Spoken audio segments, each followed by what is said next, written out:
மத்தேயு 22வது அதிகாரம். 1. இயேசு மறுபடியும் அவர்களோடே உவமைகளாய் பேசிச் சொன்னது என்னவென்றால், 2.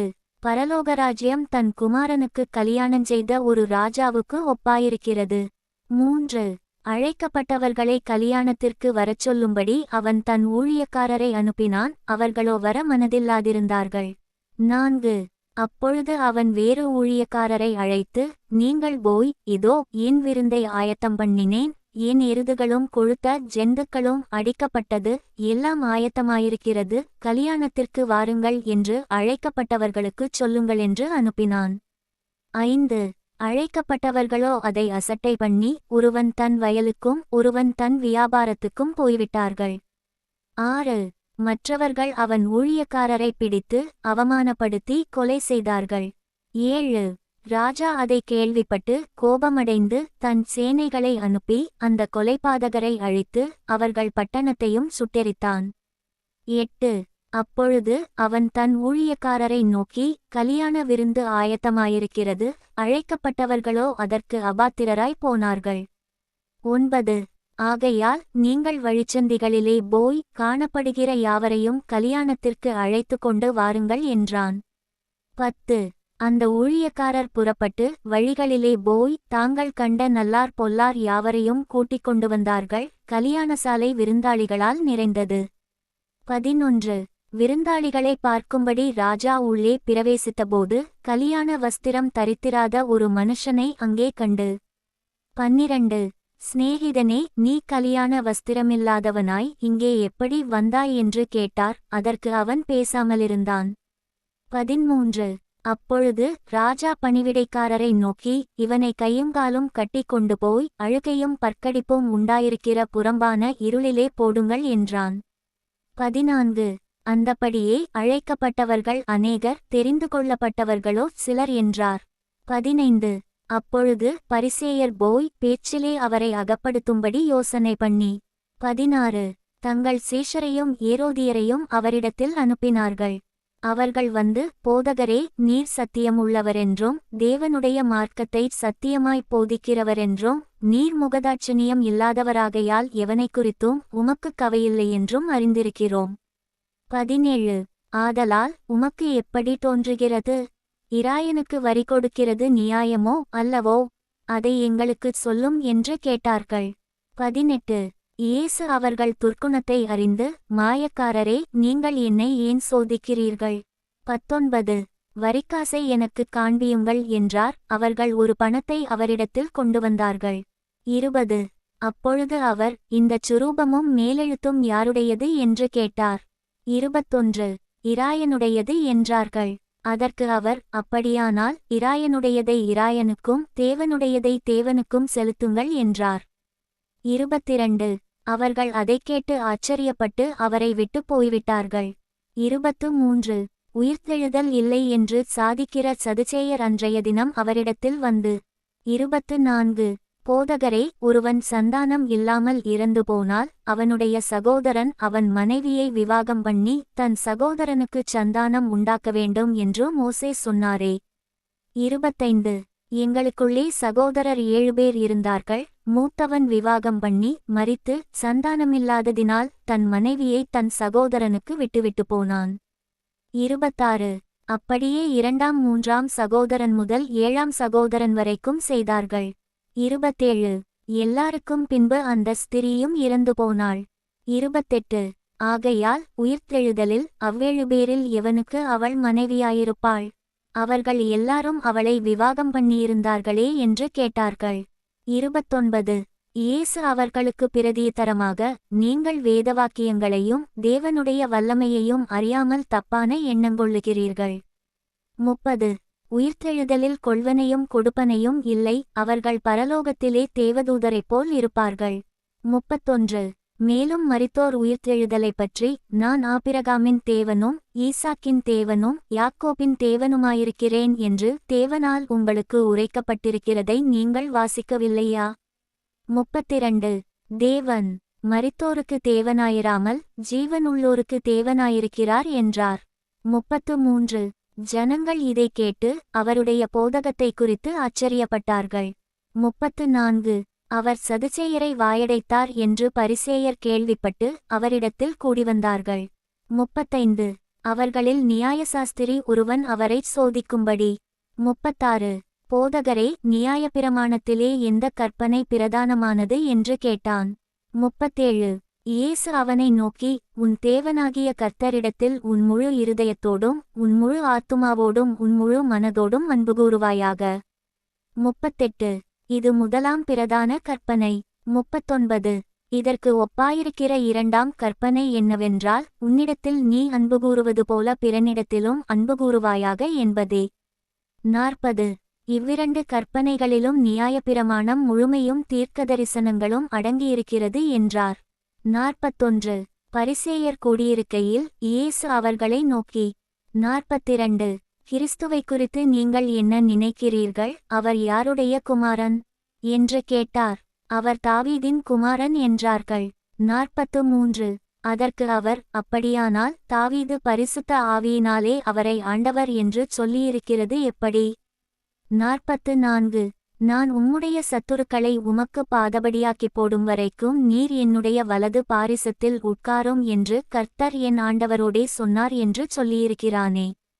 45 தாவீது அவரை ஆண்டவர் என்று சொல்லியிருக்க அவனுக்கு அவர் குமாரனாயிருப்பது எப்படி என்றார். 46 அதற்கு மாறுதரமாக ஒருவனும் அவருக்கு ஒரு வார்த்தையும் சொல்லக்கூடாதிருந்தது.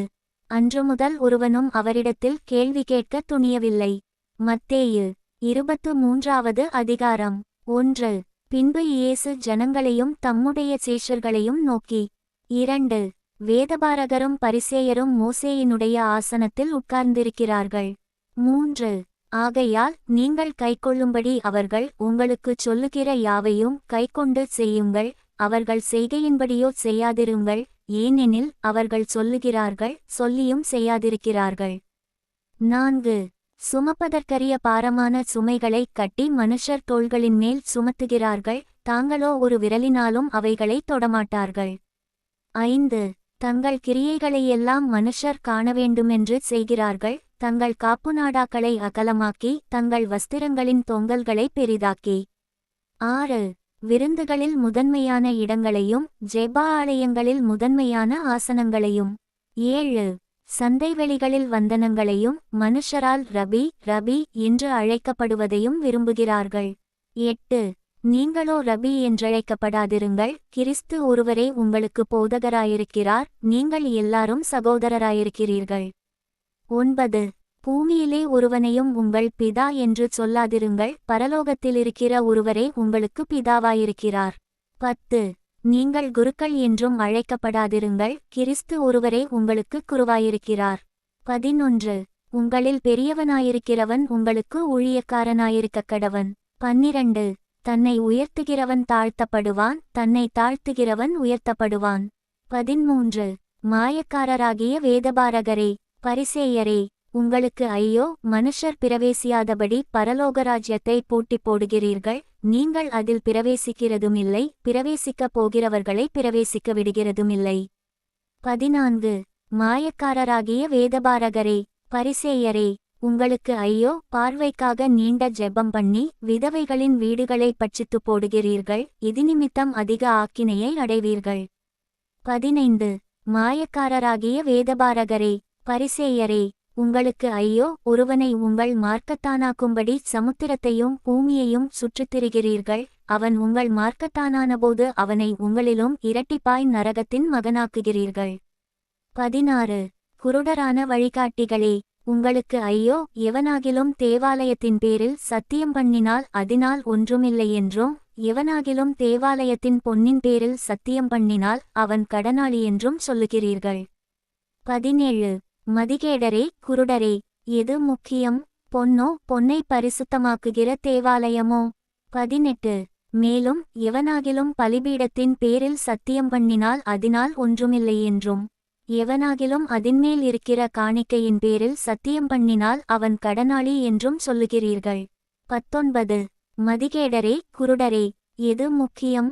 காணிக்கையோ, காணிக்கையை பரிசுத்தமாக்குகிற பலிபீடமோ? 20 ஆகையால் பலிபீடத்தின் பேரில் சத்தியம் பண்ணுகிறவன் அதின் பேரிலும் அதின்மேலுள்ள எல்லாவற்றின் பேரிலும் சத்தியம் பண்ணுகிறான். 21 தேவாலயத்தின் பேரில் சத்தியம் பண்ணுகிறவன் அதின் பேரிலும் அதில் வாசமாயிருக்கிறவர் பேரிலும் சத்தியம் பண்ணுகிறான்.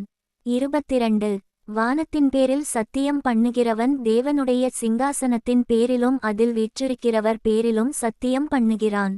23 மாயக்காரராகிய வேதபாரகரே, பரிசேயரே, உங்களுக்கு ஐயோ, நீங்கள் ஒட்டலாமிலும் வெந்தயத்திலும் சீரகத்திலும் தசமபாகம் செலுத்தி நியாயப்பிரமாணத்தில் கற்பித்திருக்கிற விசேஷித்தவைகளாகிய நீதியையும் இரக்கத்தையும் விசுவாசத்தையும் விட்டுவிட்டீர்கள். இவைகளையும் செய்ய வேண்டும், அவைகளையும் விடாதிருக்க வேண்டுமே. 24 குருடரான வழிகாட்டிகளே, கொச்சு இல்லாதபடி வடிகட்டி ஒட்டகத்தை விழுங்குகிறவர்களாயிருக்கிறீர்கள். 25 மாயக்காரராகிய வேதபாரகரே, பரிசேயரே, உங்களுக்கு ஐயோ, போஜனபான பாத்திரங்களின் வெளிப்புறத்தை சுத்தமாக்குகிறீர்கள், உட்புறத்திலோ அவைகள் கொள்ளையினாலும் அநீதத்தினாலும் நிறைந்திருக்கிறது. 26 குருடனான பரிசேயனே, போஜனபான பாத்திரங்களின் வெளிப்புறம் சுத்தமாகும்படி அவைகளின் உட்புறத்தை முதலாவது சுத்தமாக்கு. 27 மாயக்காரராகிய வேதபாரகரே, பரிசேயரே, உங்களுக்கு ஐயோ, வெள்ளையடிக்கப்பட்ட கல்லறைகளுக்கு ஒப்பாயிருக்கிறீர்கள், அவைகள் புறம்பே அலங்காரமாய்க் காணப்படும், உள்ளேயோ மரித்தவர்களின் எலும்புகளினாலும் சகல அசுத்தத்தினாலும் நிறைந்திருக்கும். 28 அப்படியே நீங்களும் மனுஷருக்கு நீதிமான்கள் என்று புறம்பே காணப்படுகிறீர்கள், உள்ளத்திலோ மாயத்தினாலும் அக்கிரமத்தினாலும் நிறைந்திருக்கிறீர்கள். 29 மாயக்காரராகிய வேதபாரகரே, பரிசேயரே, உங்களுக்கு ஐயோ, நீங்கள் தீர்க்கதரிசிகளின் கல்லறைகளைக் கட்டி நீதிமான்களின் சமாதிகளைச் சிங்காரித்து 30 எங்கள் பிதாக்களின் நாட்களில் இருந்தோமானால் அவர்களோடே நாங்கள் தீர்க்கதரிசிகளின் இரத்தப்பழிக்கு உடன்பட்டிருக்க மாட்டோம் என்கிறீர்கள். 31 ஆகையால் தீர்க்கதரிசிகளை கொலை செய்தவர்களுக்கு புத்திரராயிருக்கிறீர்கள் என்று உங்களை குறித்து நீங்களே சாட்சிகளாயிருக்கிறீர்கள். 32 நீங்களும் உங்கள் பிதாக்களின் அக்கிரம அளவை நிரப்புங்கள். 33 சர்ப்பங்களே, விரியன்பாம்பு குட்டிகளே, நரகாக்கினைக்கு எப்படி தப்பித்துக் கொள்வீர்கள்? 34 ஆகையால் இதோ தீர்க்கதரிசிகளையும் ஞானிகளையும் வேதபாரகரையும் உங்களிடத்தில் அனுப்புகிறேன், அவர்களில் சிலரை கொன்று சிலுவைகளில் அறைவீர்கள், சிலரை உங்கள் ஆலயங்களில் வாரினால் அடித்து ஊருக்கு ஊர் துன்பப்படுத்துவீர்கள். 35 நீதிமானாகிய ஆபேலின் இரத்தம் முதல் தேவாலயத்துக்கும் பலிபீடத்துக்கும் நடுவே நீங்கள் கொலை செய்த பரகியாவின் குமாரனாகிய சகரியாவின் இரத்தம் வரைக்கும் பூமியின் மேல் சிந்தப்பட்ட நீதிமான்களின் இரத்தப்பழியெல்லாம் உங்கள் மேல் வரும்படியாக இப்படிச் செய்வீர்கள். 36 இவைகளெல்லாம் இந்தச் சந்ததியின் மேல் வருமென்று மெய்யாகவே உங்களுக்குச் சொல்லுகிறேன். 37 எருசலேமே, எருசலேமே, தீர்க்கதரிசிகளை கொலை செய்து உன்னிடத்தில் அனுப்பப்பட்டவர்களை கல்லெறிகிறவளே, கோழி தன் குஞ்சுகளை தன் சிறகுகளின் கீழே கூட்டிச் சேர்த்து கொள்ளும் வண்ணமாக நான் எத்தனை தரமோ உன் பிள்ளைகளை கூட்டிச் சேர்த்து கொள்ள மனதாயிருந்தேன், உங்களுக்கோ மனதில்லாமற் போயிற்று. 38 இதோ உங்கள் வீடு உங்களுக்கு பாழாக்கிவிடப்படும். 39 கர்த்தருடைய நாமத்தினாலே வருகிறவர் ஸ்தோத்திரிக்கப்பட்டவர் என்று நீங்கள் சொல்லுமளவும் இதுமுதல் என்னை காணாதிருப்பீர்கள் என்று உங்களுக்குச் சொல்லுகிறேன் என்றார்.